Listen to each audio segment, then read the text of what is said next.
kami di Pasar Aceh, orang Chinese 50% dan orang pribumi atau Indonesia Raya kita bilang 50%. Juga beragam sebenarnya, karena ada yang menganut agama Buddha, ada yang menganut agama Kristen, tadi kata di sini ada yang Muslim. Jadi dari segi kerukunan umat beragama sebenarnya nggak ada masalah.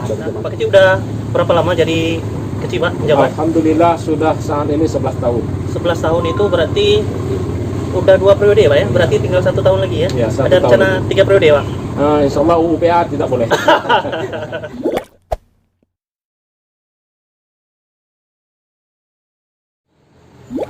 Ini pasukan hari ini mau semprot di mana aja, Pak Kecik? Yang pasti di tempat-tempat umum, Pak. Tempat-tempat umum ya? Pas ini kan kuman. Selama COVID dari 2020 berarti dengan kali ini udah 2 kali semprot. 2 kali semprot ya. Lengkap ya? Coba kita udah legasin semua. Wih, ada Google.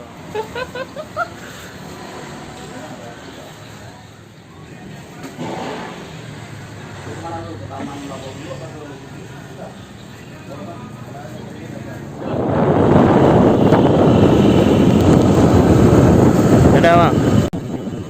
Ada.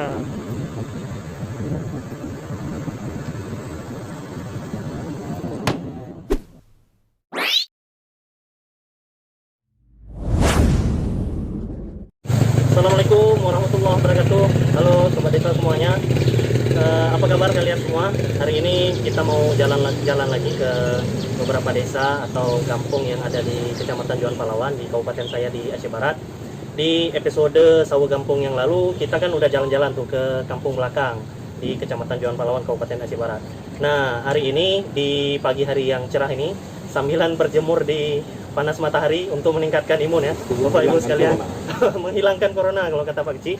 Hari ini kita berkunjung ke salah satu desa tetangganya desa Kampung Belakang, yaitu nama desanya adalah Desa Pasar Aceh atau Gampung Pasar Aceh.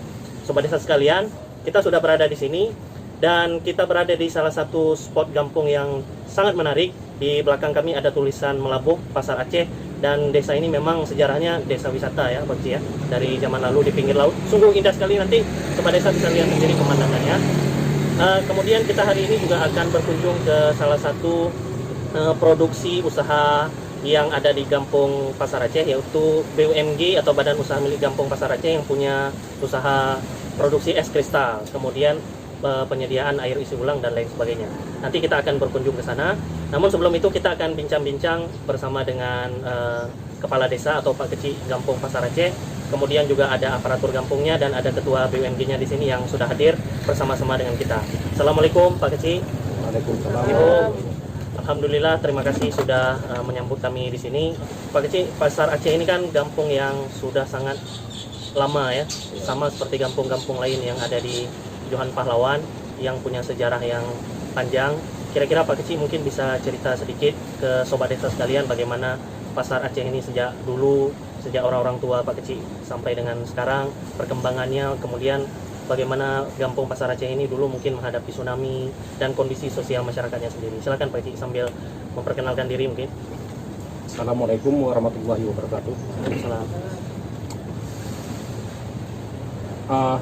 Saya langsung saja jelaskan. Pasar Aceh adalah desa dahulunya pusat kota Melabuh, yang mana semasa kecil saya, semasa tahun 1998 terjadilah kebakaran, sehingga pusat kota pindah ke jalan nasional karena di sini terjadi kebakaran besar. Lalu pada tahun 2004 terjadi lagi tsunami, sehingga kota tua ini menjadi kota tua selamanya. Dan pada tahun 2015 mulailah kami bangkit dengan dana desa. 2015 dengan dana desa, dan kami mulai membangun, termasuk tulisan Melabuh dengan pada tahun 2016. Untuk kenangan-kenangan kami di masa tsunami, ada juga nama-nama para korban tsunami yang meninggal di tahun 2004. Dan kami di desa telah mempunyai BUMG, berdirinya BUMG dengan beberapa usaha seperti es kristal, isi ulang, truk, dan kafe.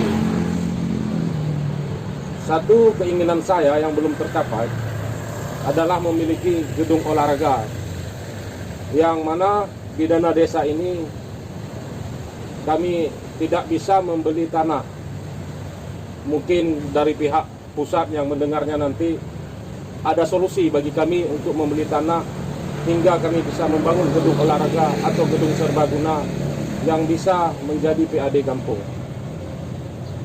Mohon kepada pemerintah pusat, karena yang mana pada dasarnya Pasar Aceh tidak memiliki tanah milik desa, sehingga kami ingin membangun serba salah, hanya bisa membeli mesin es kristal, menyewa toko, tidak memiliki toko milik desa karena faktor tanah yang susah ribet dalam proses pembeliannya dan anggarannya yang tidak boleh ditujukan untuk pembelian tanah.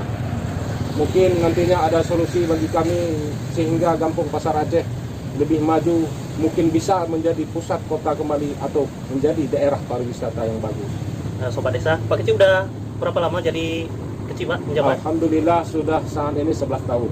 11 tahun itu berarti udah 2 periode, Pak ya? Berarti tinggal 1 tahun lagi ya? Ya, 1 ada rencana tahun. 3 periode, Pak? Nah, insya Allah UPA tidak boleh. Jadi betul Sobat Desa, untuk kampung-kampung yang ada di Aceh ini, karena kita di Aceh punya kekhususan yang diatur dengan Undang-Undang Pemerintahan Aceh, jadi masa jabatan kepala desa atau kecil-kecil yang ada di Aceh ini paling lama hanya 2 periode. Sementara kalau Undang-Undang Desa itu sampai 3 periode ya, bagus ya. Mungkin Pak Kecil nanti bisa jadi kepala desa di daerah lain gitu. Kemudian dengar-dengar juga ini Pak Kecil, dari orang tua saya zaman dulu juga cerita, di Pasar Aceh ini kan kita beragam ya masyarakatnya ya. Itu gimana kira-kira hubungan antar masyarakat yang sudah terbentuk sejak dahulu sampai dengan sekarang? Apakah akur-akur aja, kemudian saling bantu-membantu, tingkat toleransinya tinggi atau seperti apa? Kalau masalah di sini, kami di Pasar Aceh, orang Chinese 50% dan orang pribumi atau Indonesia Raya kita bilang 50%. Mudah-mudahan tidak ada masalah dalam hubungan sosial, dalam hubungan kerukunan agama. Kami akur-akur aja, tidak ada yang saling mengejek ataupun saling bertengkar, sehingga sampai saat ini proses di kantor kecil yang urusannya tentang berkelahi tidak ada. Urusannya paling surat menyurat atau ada masalah paling harta warisan. Hanya ini Pak. Karena ini udah lama sekali ya, udah dari turun-temurun sejak zaman orang tua kita dulu ya, bagus ya. Betul itu ya? Betul kan? Karena memang katanya juga sejarah Pasar Aceh ini terbentuk karena ada perantauan dari orang-orang dari Sumatera Utara. Mereka berkebun atau bertempat tinggal ya, bertempat tinggal di sini juga. Kalau kita lihat surau Pasar Aceh itu namanya Surau Pasar Baru, sebenarnya katanya Surau Pasar Barus. Oh. Jadi seiring zaman, jadi nama baru itu terjadi jadi baru. Dan kebetulan juga Pasar Aceh kami melakukan tempat tinggalnya kebetulan orang Padang yang merantau dari Arus yang ada di Kabupaten.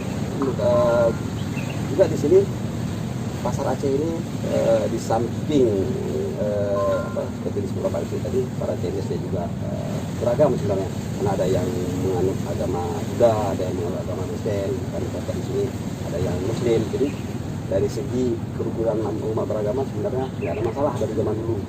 Jadi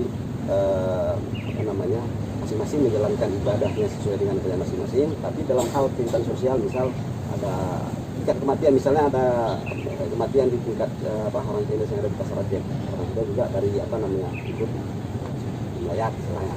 Dan itu juga mereka ketika ada kemalangan di kita juga ikut melayat.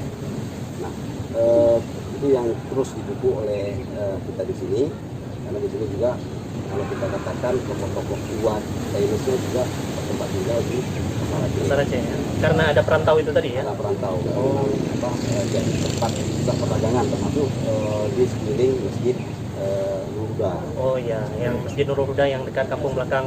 Dulu nama pasar apa? Pasar Gengek ya. Pasar Gambi. Pasar Gambi. Pasar Jambi. Pasar itu terkenal dengan pasar Gambinya sebelum terbakar. Tsunami juga terdampak parah ini berarti ya. Mudah-mudahan parah karena memang di pinggir laut. Karena pinggir laut ya. Air kita kan dari pasir kemari, dari Uswak Indapuri kemari, memang dari kita sendiri kemari. Tidak keburu gelombang kan? Sobat desa sekalian, memang ini kota seperti yang kata Pak Kecil sampaikan tadi, kota tua ya Pak Kecil ya, yang sudah sangat lama. Kemudian Pak Kecil kan udah memimpin kampung ini udah 11 tahun katanya kan. Berarti sejak sebelum ada dana desa Pak Kecil udah jadi kecil ya di sini ya.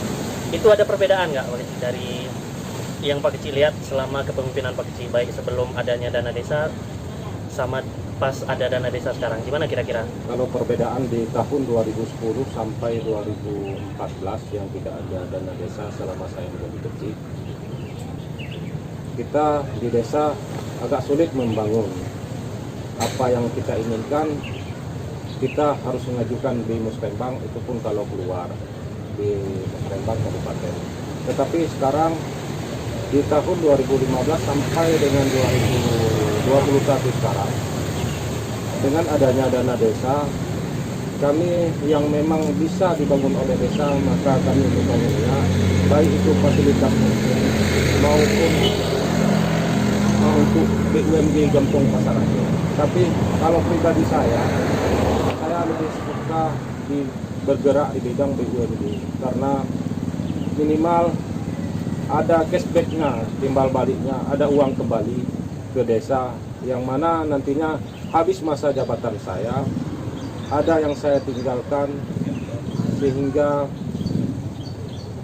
andai kata dana desa ini pun habis, tidak ada penyalurannya lagi, kami sudah mempunyai uang sedikit biarpun tidak banyak, sehingga kecil ke depan atau kepala desa ke depan bisa memberi modal kepada warga yang miskin, sehingga hidup mereka, ekonomi mereka meningkat. Tergantung juga, terkadang kita memberikan simpan pinjam serba salah. Simpan pinjam kadang-kadang ada yang beranggapan pinjamnya saja, simpannya enggak. Itulah tergantung pribadi manusia di satu desa mungkin bermacam-macam pikiran. Mudah-mudahan di Pasar Aceh untuk simpan pinjam sudah 99% tadi Sudah kembali ya pengembaliannya. Dan apalagi sobat desa di Kampung Pasar Aceh ini sendiri sudah memiliki usaha yang bisa kita bilang cukup bisa diandalkan untuk menyejahterakan masyarakatnya. Apalagi Pak Kecil tadi punya harapan usaha yang didirikan di masa kepemimpinan Pak Kecil ini menjadi warisan ya untuk kepemimpinan kecil dan keberlangsungan masyarakat di masa-masa yang akan datang. Kemudian terkait dengan COVID nih Pak Kecil, apalagi kita sedang berjemur ini kan untuk meningkatkan imun, menghilangkan corona. Di tahun 2021 ini kan kayaknya kasus COVID makin meningkat lagi ya Bagus ya Ibu ya. Apalagi di daerah kita dengar-dengar kasusnya juga mulai naik, mulai merah. Kemudian di kampung kita ada nggak kasus Pak? Ada, untuk Ada, saudara ada yang karantina mandiri di rumah. Sejak 2020 sampai 2021 ini, sejak COVID lah, kira-kira upaya-upaya apa yang udah kita lakukan di desa? Apa ada memberikan bantuan atau ada membentuk tim Satgas COVID dan lain sebagainya? Kira-kira bisa diceritakan nggak? Yang pasti Satgas COVID ada, kami dirikan penyemprotan untuk seperti yang tadi kita lihat sama-sama, penyemprotan untuk tim pemburu COVID lain, tadi tim pemburu COVID. Selain itu kalau bantuan untuk masyarakat, kita hanya bisa aturan yang diberikan kepada kita membagikan BLT ya. Kita berikan BLT kepada warga. Yang lain mungkin kalau kita berikan bantuan nanti kita disalahkan, tak ada anggaran yang bantuan yang memang Khusus gitu ya. Khusus gitu. Kecuali sekarang mungkin yang di karantina bisa diberikan beras 1 sak, telur 1 papan, minyak 2 liter, dan obat-obatan. Logistik gitu ya. Selama masa karantina. Dan sekarang kami ada yang di karantina ibu dan anak di satu rumah. Oh, iya. Kalau BLT itu tahun 2020 kemarin sama 2021 ini beda penerimanya, bagus. Penerimanya kalau malah kita ada singkatan karena kalau tahun 2020 penerima kita hanya 4 orang karena pada saat itu COVID baru mulai. Kalau kita lihat kan apa namanya dampaknya belum terlalu kelihatan. Nah, kita di pasaran itu kan semuanya hampir 90% orang yang pedagang. Jadi kelihatan dampak yang terjadi karena COVID, daya beli menurun, daya beli masyarakat juga ini, makanya terjadi peningkatan penerima jumlah BLT. Dan upaya-upaya seperti tadi juga upaya-upaya kita dari tahun 2020 ke tahun 2021. Pada tahun 2020 dulu kita juga melakukan upaya-upaya pencegahan terhadap pemutusan rantai penyebaran COVID. Nah, di tahun 2020 ini lebih intensif lagi karena sama-sama kita ketahui sekarang ada aturan pemutusan itu PPKM, pembatasan kegiatan di masyarakat secara mikro. Jadi yang dilakukan oleh kita sekarang ada upaya-upaya edukasi, ada upaya-upaya pencegahan, misal dengan penyemprotan, pemberian masker kepada masyarakat. Dan kita juga nanti kalau kita lihat kesediaan anggaran kita untuk meningkatkan imun dari masyarakat, kita juga akan memberikan sedikit suplemen ke masyarakat. Vitamin lah ya. Vitamin itu upaya-upaya pencegahan dari kita Iya. Masker. Ya kayaknya kalau untuk pakai masker dan lain sebagainya mungkin masyarakat udah mulai taat ya. Tapi itu nggak jadi jaminan juga kadang-kadang ya, untuk menghindari corona ya. Makanya perlu suplemen betul tuh banget. Apalagi kita kampung Pasar Raja termasuk kampung terbuka, artinya memang kita berada di lintasan orang yang lalu lalang. Iya. Terus kita juga di sini ada beberapa tempat yang jadi tempat persediaan angkutan barang dari Medan. Iya. Itu yang kita juga sudah berkoordinasi dengan Puskesmas, artinya juga Puskesmas siap melakukan rapid atau antigen ke masyarakat yang baru pulang dari luar daerah. Oh. Juga kita koordinasikan dengan Puskesmas dan Babinsa dan Babinsa. Kalau sore-sore gitu kan saya sering jalan-jalan ke mari Sobat Desa. Biasanya di sudut-sudut Kampung Pasar Aceh ini kan banyak yang Pusat kuliner kuliner sore dadakan. Kalau sekarang gimana kondisinya Pak Gus? Masih buka atau gimana? Masih buka. Kemarin sempat disegel oleh Satpol PP. Oh, sempat disegel ya? Disegel karena tidak mematuhi jam malam usaha yang sudah ditetapkan oleh Pak Gubernur. Oh iya, karena malam juga buka ya? Malam juga buka. Nah, sekarang ini sudah mulai dibuka kembali, tapi kelihatannya si pengusaha yang membuka warungnya di pinggir jalan sudah menetapkan prokes sendiri, artinya jam 10 malam tidak ada lagi. Oh, jam 10 malam tutup. Gitu. Dan mereka juga menganjurkan bahwa pengunjung harus menggunakan Masker.